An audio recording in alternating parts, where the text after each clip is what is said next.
All right, man. Next thing on our list is our 120 amp breaker.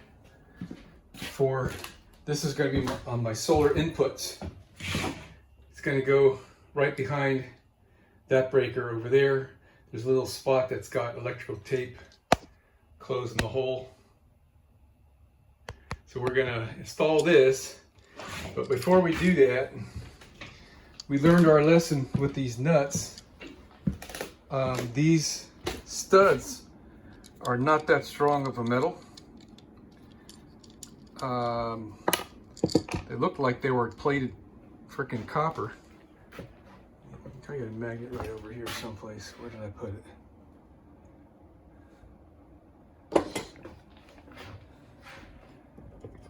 I lost the damn thing.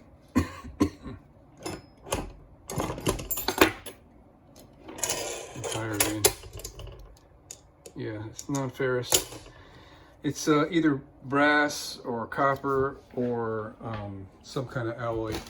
So what you've got is, if you look here, the thickness of this nut only gives you like what, 1, 2, 3, maybe 4 threads, 3.5 to 4 threads. And on that 250 amp breaker, I stripped out very easily with hard. I thought I was just tightening down to a, decent amount of torque. Really upset me, man. So then I ended up making my own nut. Both 2 nuts that I just happened to have, leftover brass stock. That's a hexagonal shaped, 3/4 of an inch wrench size, if you will, leftover from I don't know what project, a long time ago. So I made my own nuts for the other one. But here's where it all started. Originally, in my original setup, I had my temperature sensor, which needed to be hooked up to the positive terminal. So I hooked it on this terminal with the power lead on the line side. And this terminal was warming up. What I found out is, and you could see it on this, let me zoom in here. The surface that this has back here for your terminal to rest on, there's like a little lip on it. So it wasn't making a lot of contact. So I didn't know that at first, so it was getting warm. I thought maybe the nut wasn't tight enough. So I tightened it a little bit more, and then I could feel it kind of letting loose on the threads. I was like, oh, geez, man. So these nuts are not going to be used. They're nice stainless nuts, but they're just too thin, man. And maybe I might have some 5/16. There's washers. I don't know where my assortment of nuts is, but a self-locking nut would be like a thread taller or 2. Maybe that's an option. But before I do anything else, I'm gonna put this thing in my milling machine with my boring bar, and I'm gonna cut that little edge flat so my terminal will sit flat on it and make full contact around the whole terminal. So that's gonna be a little project in itself. It's not that big of a deal, but it's just, one of those pain in the ass things. I don't have anything easier to use than what I just described. So in order to hold this thing in my milling machine, I gotta move the bike out of the way here. I saved, this is my old cover from the battery, and it has these openings here that I can install this in it with 2 screws, and then I can clamp down this material onto here. And this is probably gonna take me 30-40 minutes just to get this thing ready to start. Then I got to put the boring bar in there, and I use the boring bar face to get down in there and just scrape that real lightly. and hopefully I don't destroy the thing. So, all right, we're set up here, rigid, and so there's my boring bar, and I'm just gonna, you know what, this is a little easier to see looking through my camera here.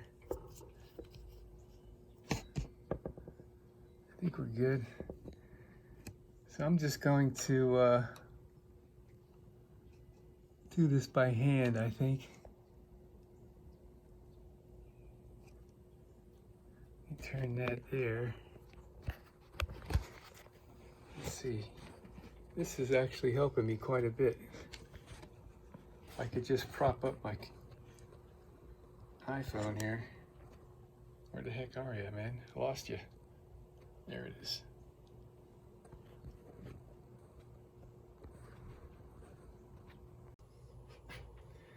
All right, so get a little closer. All right.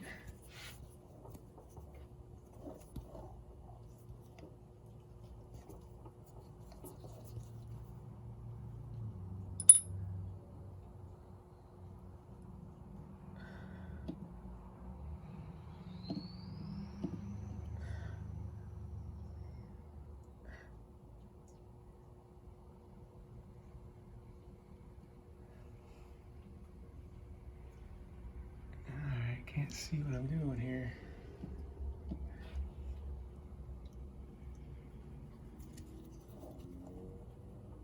All right, we're touching there.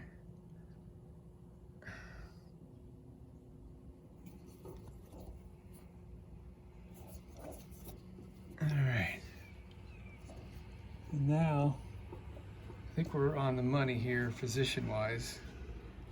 Now we got to raise up.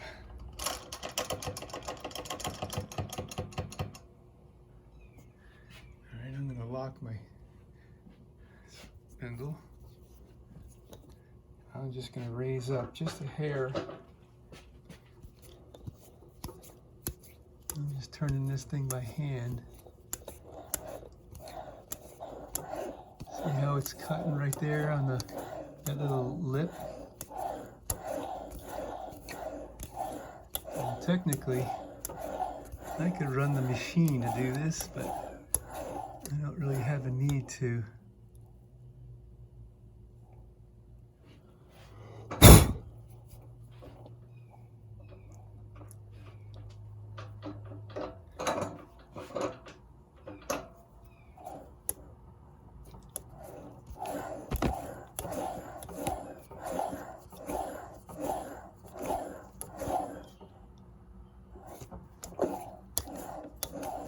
Okay.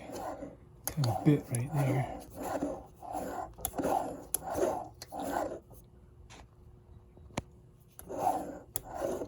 All right, I think that's close enough. All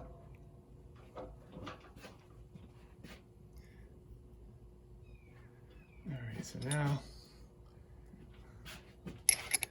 we're gonna back this half a turn. You can elevate.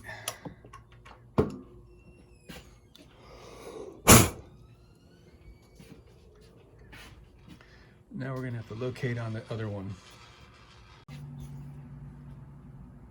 All right, so I think we're ready for this.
surfaces for the lugs to sit on. Ain't that some shit?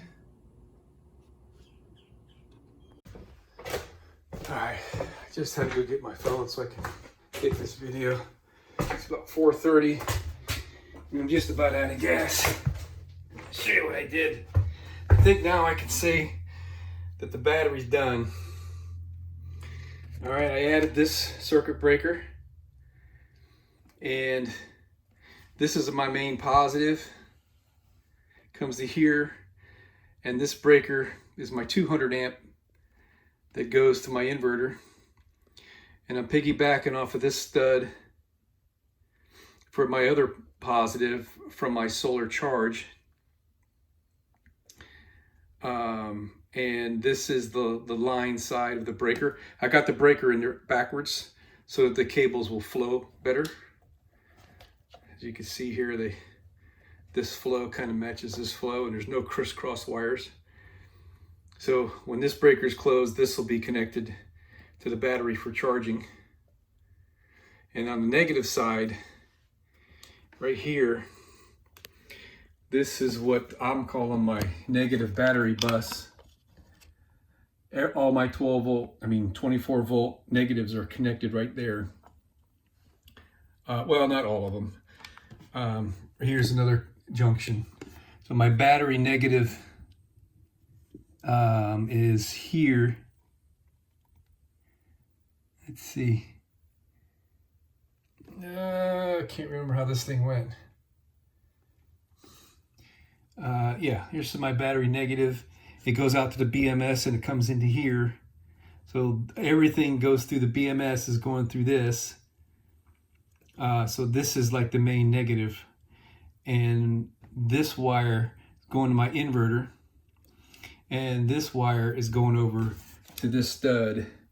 It's not a stud, it's a bolt. That bolt is coming through the back side of this wood just as a means of holding it. And then I got a nut right there. And so between this nut and this nut, all these are clamped together. The two high current wires are tied together here. So that way that's making a really good connection. And all my other negatives are stuck behind it. And I tighten these two nuts together so that it's a positive tightness. Even though it's not all that tight on the wood doesn't really matter, right? That's just holding that in place. I guess technically I could have just had that in the air and wrapped it with tape or something, but I don't need to. So now I should technically never ever have to go into this box again. These I'm going to tape over whenever I get my solar charge controller, which is going to go right there. I know I've got plenty of extra cable here, so we're going to close this thing up. And the way that goes is just like that. I've got this piece of aluminum angle on the back, so I don't need any screws. It just slips in there, and then we put screws across the front. So I can turn this on, and then I can turn my inverter back on. Bada bing. Now I can turn my AC on. I can close these breakers. This is 24 volts, 10 amps. I'm going to put labels on here because I'm kind of forgetting. This is going to my charge controller for the chassis battery. And this one is going to that guy, which is a 40 amp, 24 to 12 volt. So at 40 amps, 12 volt, it'll only take 20 amps here. And I don't even come close to 40 amps draw on this bus. So we're well protected. And if I close this, I should not have an issue. Okay, this thing here doesn't feel that good, but I hope it works. So now I'm gonna make sure I got positive and negative there. And I know this is at least working to that extent. And oh yeah, check that off the list.